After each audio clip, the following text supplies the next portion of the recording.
إن الحمد لله نحمده ونستعينه ونستغفره ونعوذ بالله من شرور أنفسنا ومن سيئات أعمالنا من يهده الله فلا مضل له ومن يضلل فلا هادي له وأشهد أن لا إله إلا الله وحده لا شريك له وأشهد أن محمدًا عبده ورسوله يا أيها الذين آمنوا اتقوا الله حق تقاته ولا تموتن إلا وأنتم مسلمون يا أيها الناس اتقوا ربكم الذي خلقكم من نفس واحدة وخلق منها زوجها وبث منهما رجالا كثيرا ونساء واتقوا الله الذي تساءلون به والأرحام إن الله كان عليكم رقيبا يا أيها الذين آمنوا اتقوا الله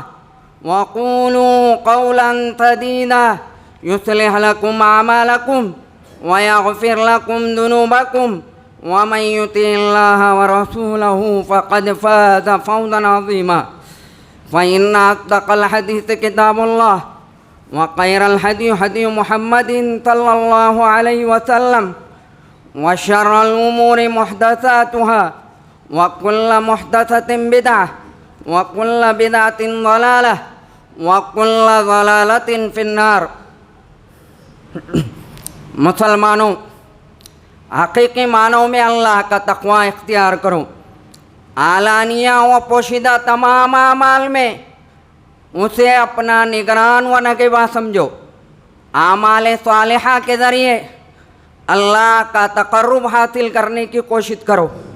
بے شک اللہ رب العالمین انتہائی باریک بین اور خبر رکھنے والا ہے. اپنی مخلوق کی کمزوریوں اور نقائص سے بخوبی واقف ہے. لوگوں، دنیا کی زندگی دھوکے کا سامان ہے، اور لوگوں تم شیطان کے دھوکے میں نہ آؤ. فلا تغرنکم الحیات الدنیا ولا یغرنکم باللہ الغرور. مسلمانوں، ہر طبقے کا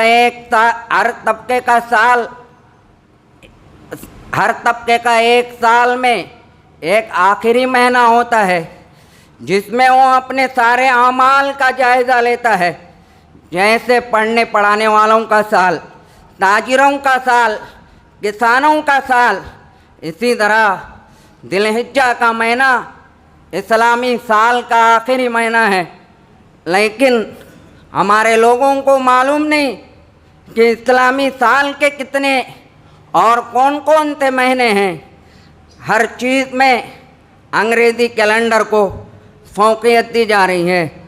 ذرا غور کیجئے، یہ امت کس طرف جا رہی ہے. اپنے بچوں کے ایمان و اسلام کی فکر کرتے ہوئے ان کو اسلامی تعلیم سے آراستہ کیجئے. حضرات، الوداع یعنی سال کا اختتام کا وقت بڑا ہیجان خیز اور پریشان کن ہوتا ہے، کیونکہ وہ غم کو دوبالا کر دیتا ہے اور غم کو تازہ بھی کر دیتا ہے. وہ وقت کسی کے چلے جانے اور مٹ جانے کا وقت ہوتا ہے. اے اللہ کے بندو، دنیا کی عمر سے ایک سال گزر گیا. دوران سال حالات نے کئی کروٹیں بدل لی، لیکن عادت اللہ یہ جاری رہے گا. تاریخ عروج و زوال کا شاہد ہے اور گواہ ہے.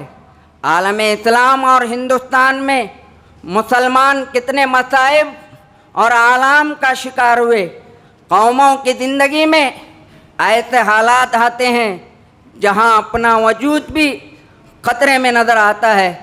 ان حالات نے راتوں کی نیندیں اڑا دیں، عقلوں کو مضطرب اور پریشان کر دیا، دل کی تراوتوں اور لذتوں کو خشک کر کے رکھ دیا. لیجئے، کتاب زندگی کا ایک ورق الٹنے جا رہا ہے. دیوار حیات یا زندگی کی ایک اینٹ گرنے والی ہے. عمر مستعار کا ایک اور سال ختم ہوا چاہتا ہے. غفلت اور کاہلی سستی میں پڑے ہوئے لوگوں کے نزدیک زمانے اور سال کا گزرنا تو محض شب و روز کا بدلنا ہے، لیکن اہل بصیرت، عقل مند، ہوش مندوں کے یہاں تو یہ انتہائی عبرت کا مقام ہے، نصیحت و موعظت کا مصدر اور ذریعہ ہے. مومن ہمیشہ زندہ دل، صاحب بصیرت اور ہوش مند ہوتا ہے. اگر اسے کچھ مل جائے تو اللہ کا شکر ادا کرتا ہے، اگر گناہ کرتا ہے توبہ اور استغفار کرتا ہے، اگر اس پر کوئی مصیبت آتی ہے تو صبر کرتا ہے. صحیح بخاری میں حضرت عبداللہ ابن عباس رضی اللہ عنہما سے روایت ہے، نبی کریم صلی اللہ علیہ وسلم نے فرمایا، نعمتان مغبون فیہما کثیر من الناس الصحۃ والفراغ. دو نعمتیں ایسی ہیں جن میں بہت سارے لوگ گھاٹے یعنی نقصان میں ہوتے ہیں، وہ ہے صحت اور فراغت. یعنی زیادہ تر لوگ یہ نعمتیں پا کر بھی ان سے فائدہ نہیں اٹھاتے، انہیں ضائع کر کے گھاٹے اور نقصان میں رہتے ہیں. لوگوں کی اکثریت صحت اور تندرستی اور اپنے اوقات کی قدر نہیں کرتے، ناقدری کرتے ہیں اور اپنے اوقات کو مختلف لایانی چیزوں میں ضائع کر دیتے ہیں. حضرت سیف الیمانی رحمہ اللہ کہتے ہیں، ان من علامات اعراض اللہ عن العبد ان یشغلہ بما لا ینفعہ. بندے کے اللہ تعالیٰ کے اعراض کی علامت میں سے ایک علامت یہ ہے کہ اللہ تعالیٰ اس چیز میں اس کو مشغول کر دیتا ہے جو اس کے لیے نفع یا فائدہ مند نہیں دیتا. یعنی وہ ایسی چیزوں میں مشغول ہو جاتا ہے کہ وہ لایانی چیزوں میں اس کو مشغول ہو جاتا ہے اور اللہ کی یاد سے وہ غافل ہو جاتا ہے. اللہ کے بندو، سال کا گزرنا ایک لمحے فکریہ ہے جس میں ہم اپنی ذات کی طرف رجوع کریں، اپنے نفس کو ٹٹولیں اور اس کا محاسبہ کریں. جس طرح ایک سمجھدار تاجر اپنے مال کا حساب کتاب کرتا ہے، آپ نے دیکھا ہوگا وہ ایک طے شدہ زمانے اور مقررہ وقت پر اپنے حسابات چیک کرتا ہے، جانچ کرتا ہے تاکہ یہ دیکھے اس نے کیا کھویا، کیا پایا، یا کتنا نفع کمایا یا اس کو کتنا نقصان ہوا. پھر وہ نقصان کے اسباب کو ڈھونڈتا ہے اور دیکھتا ہے کہاں غلطی ہوئی، کہاں معاملہ صحیح رہا. ایک عقل مند اور سمجھدار اور باہوش مسلمان کو یہی انداز اختیار کرنا چاہیے کہ اپنے زندگی کے معاملات میں محاسبہ نفس، اپنی زندگی کے معاملات میں اور اس کے اغراض و مقاصد اور غایات اور شرف میں کیا کمی واقع ہوئی ہے، کیا زیادتی ہوئی ہے. کیونکہ محاسبہ نفس حقیقی فائدہ اور اس کی کمائی کی حفاظت کا سبب ہے. کیونکہ مسلمانوں کا بزنس تجارت تو نیکیوں کی کمائی ہے جن کا مقام اللہ تعالیٰ نے بہت بلند اور عالیشان بنایا ہے، اور اس کو دنیا کی تمام مال و دولت پر بڑھوتری اور فوقیت حاصل ہے. یہ مال اور دولت محض دنیا کی ہنگامی آرائش ہے، اصل میں باقی رہنے والی نیکیاں ہی نیکیاں ہیں. اللہ رب العالمین کا ارشاد ہے، المال والبنون زینۃ الحیات الدنیا والباقیات الصالحات خیر عند ربک ثوابا وخیر عملا. یہ مال و دولت محض دنیاوی زندگی کی عارضی آرائش ہے. یہ مال و دولت محض دنیاوی زندگی کی عارضی آرائش ہے، اصل میں باقی رہنے والی نیکیاں ہی نیکیاں ہیں. تیرے رب کے نزدیک نتیجے کے لحاظ سے بہتر ہے، اور انہی نیکیوں سے اچھی امیدیں وابستہ رکھی جا سکتی ہے. لوگو، اللہ تعالیٰ فرماتا ہے، افحسبتم انما خلقناکم عبثا وانکم الینا لا ترجعون فتعالی اللہ الملک الحق۔ کیا تم نے یہ سمجھ رکھا ہے کہ ہم نے تمہیں بے مقصد پیدا کیا اور تم ہماری طرف لوٹائے نہیں جاؤ گے؟ بس اللہ کی شان بہت بلند ہے اور وہی برحق بادشاہ ہے۔ یہی وجہ ہے اہل عقل اپنی ذات پر بڑی توجہ دیتے تھے۔ بیدار مخلوق اپنے نفس کے احتساب کے معاملے میں بڑے حریص ہوتے تھے۔ یہی اصحاب ہدایت اور رشد کا طریقہ ہوا کرتا ہے۔ لہذا اے لوگو، تم اپنے مقصد حیات کو پہچانو۔ جس مقصد کے لیے تمہیں پیدا کیا گیا وہ مقصد یہ ہے، وَمَا خَلَقْتُ الْجِنَّ وَالْإِنسَ إِلَّا لِيَعْبُدُونَ، کہ میں نے جنوں اور انسانوں کو صرف اپنی عبادت کے لیے پیدا کیا۔ یہی ہمارا مقصد حیات ہے، صرف ایک اللہ کی بندگی، ہم اس کی منشا کے مطابق اور اپنی زندگی بھی اس اللہ کی منشا کے مطابق گزارے، اور یہی ہمارے لیے بہتر ہے۔ اور یہ بات بھی یاد رکھیے اے لوگو، اپنے اوقات کا محاسبہ کرو، اپنے وقت اور اوقات کا محاسبہ کرو، اپنے دن اور رات کا محاسبہ کرو، اپنی محفلوں اور مجلسوں اور اپنی دوستوں و صحبتوں کے بارے میں اللہ کا خوف اختیار کرو۔ راتوں کو، دوستوں کی محفلوں کو لمبی اور طول نہ کرو۔ اچھی صحبتوں اور اچھے دوستوں کا انتخاب کرو۔ بری صحبت اور برے دوست زندگی کے ہر معاملے میں، زندگی کے ہر موڑ میں تکلیف دہ ہوا کرتے ہیں، پھر آخرت میں بھی اس کی پکڑ بہت سخت ہے۔ اللہ تعالیٰ کا فرمان ہے، وَيَوْمَ يَعُضُّ الظَّالِمُ عَلَىٰ يَدَيْهِ يَقُولُ يَا لَيْتَنِي اتَّخَذْتُ مَعَ الرَّسُولِ سَبِيلًا يَا وَيْلَتَىٰ لَمْ أَتَّخِذْ فُلَانًا خَلِيلًا لَقَدْ أَضَلَّنِي عَنِ الذِّكْرِ بَعْدَ إِذْ جَاءَنِي۔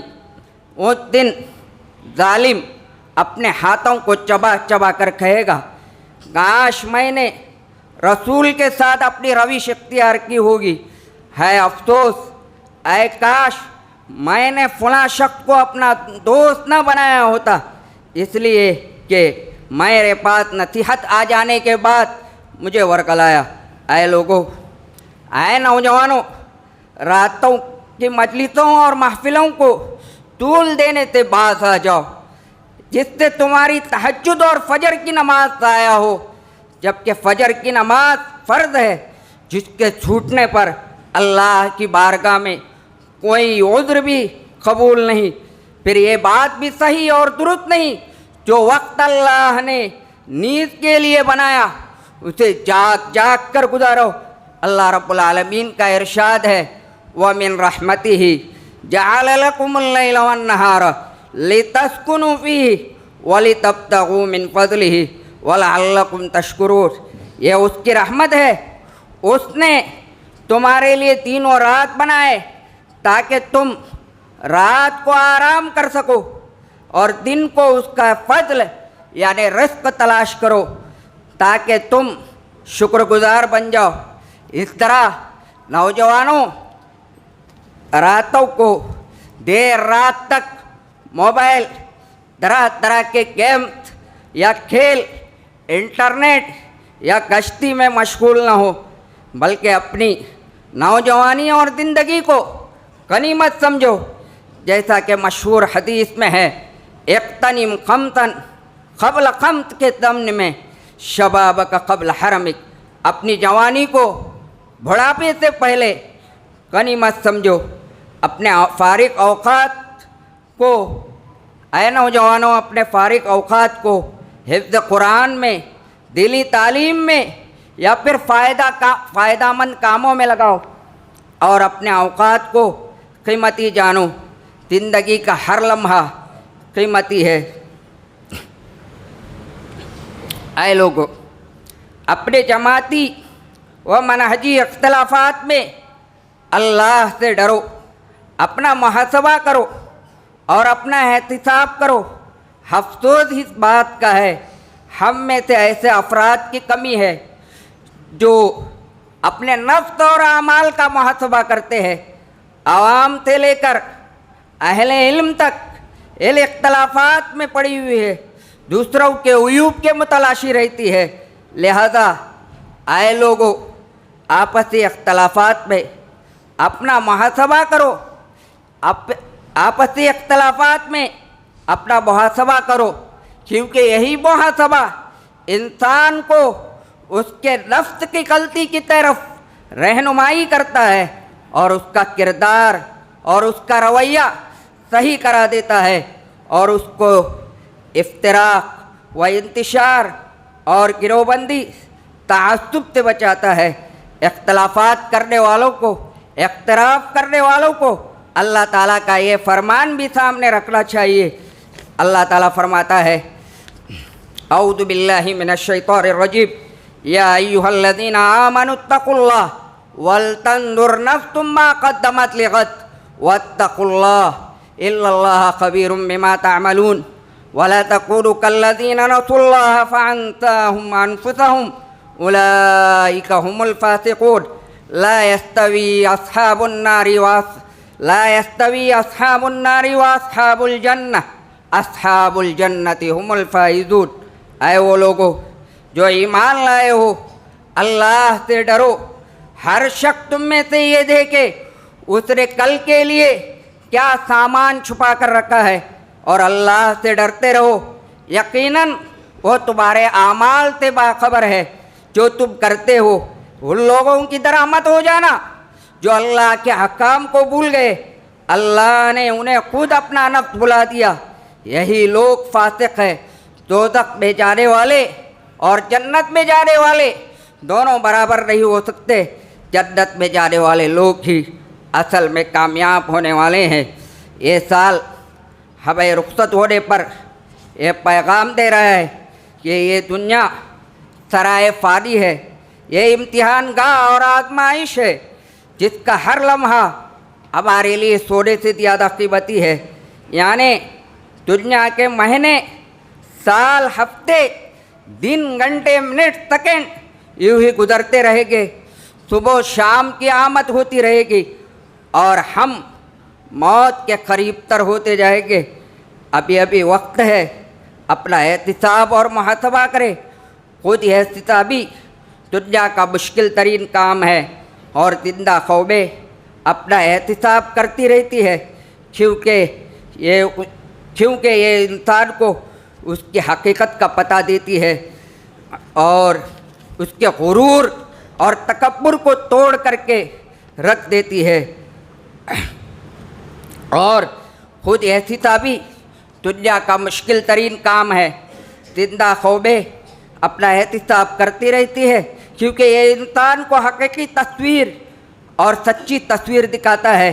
اس کی سستی، کاہلی، تناسانی، راحت طلبی، تغافل و تساہل کو توڑ کر کے رکھ دیتی ہے۔ اور اسی طرح اپنے نفس کے معاملے میں رسول اللہ صلی اللہ علیہ وسلم بھی بڑے محتاط رہتے تھے۔ آپ کی دعا صحیح مسلم کے اندر روایت ہے کہ نبی کریم صلی اللہ علیہ وسلم اپنے نفس کے لیے دعائیں مانگتے رہتے تھے۔ اللہ کے نبی صلی اللہ علیہ وسلم یہ دعا مانگتے تھے، اللہم آتی نفسی تقواہا وزکھا انت خیر من زکاہا انت ولیہا و مولاہا۔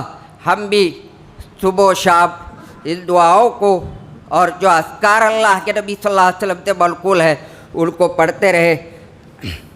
اسی بات پر میں اپنا خطبے کو ختم کرتا ہوں اور اللہ تعالیٰ سے دعا کرتا ہوں اور آپ لوگوں سے بھی درخواست کرتا ہوں کہ سال گزرتا ہے تو اپنا احتساب اور محاسبہ کرتے رہیے اور اللہ سے دعائیں کرتے رہیے کہ ہم میں سے کتنے آدمی اس دنیا سے چلے گئے، ایک دن ہم کو جانا ہے اور پھر ہمارے اعمال کا حساب بھی دینا ہے۔